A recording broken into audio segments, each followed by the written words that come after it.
তো গাইজ অনেক তো তোমাদেরকে হোটেল ঘোরালাম, হোটেলে কি লাঞ্চে খাওয়ালো সেসবও দেখালাম। তো এবার চলো আবার সাইট সিনে ফেরত যাওয়া যাক। বাতাসিয়া লুপের ভিউটা তো তোমাদের সাথে শেয়ার করে দিয়েছিলাম, ওটাই কমপ্লিট করে দেখো। এবারে আমরা চলে এসেছি জাপানিজ টেম্পল আর পিস প্যাগোডা, যেটা আমাদের আজকের সেকেন্ড আর লাস্ট সাইট সিনিং ছিল। এটা দেখে আমরা হোটেলে চলে যাবো, ঠিক আছে? কারণ আগের থেকে কিন্তু আমরা মাঝখানে ডিসকার্ড করে হোটেলটা ঘুরিয়েছিলাম, কারণ একঘেয়ে হয়ে যাচ্ছিলো তাই। তো এই হচ্ছে পিস প্যাগোডার বাইরেটা।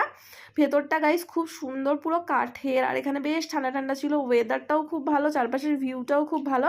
আদি ভেতরে যাচ্ছিল না, তো আমি বললাম চলো ভাগো, তোমার যেতে হবে না। আমি, বাবা আর মা তিনজনে ওপরে চলে গেছিলাম। এটা হচ্ছে হলো কি ওদের প্রেয়ার হল, এখানে ওরা প্রেয়ার করে। এখানে বিভিন্ন টাইপের মানে বুদ্ধদেবের বিভিন্ন টাইপের স্ট্যাচু ট্যাচু আছে। তারপরে ওদের আরও অনেক লামা ঠামার মানে স্ট্যাচু ছিল।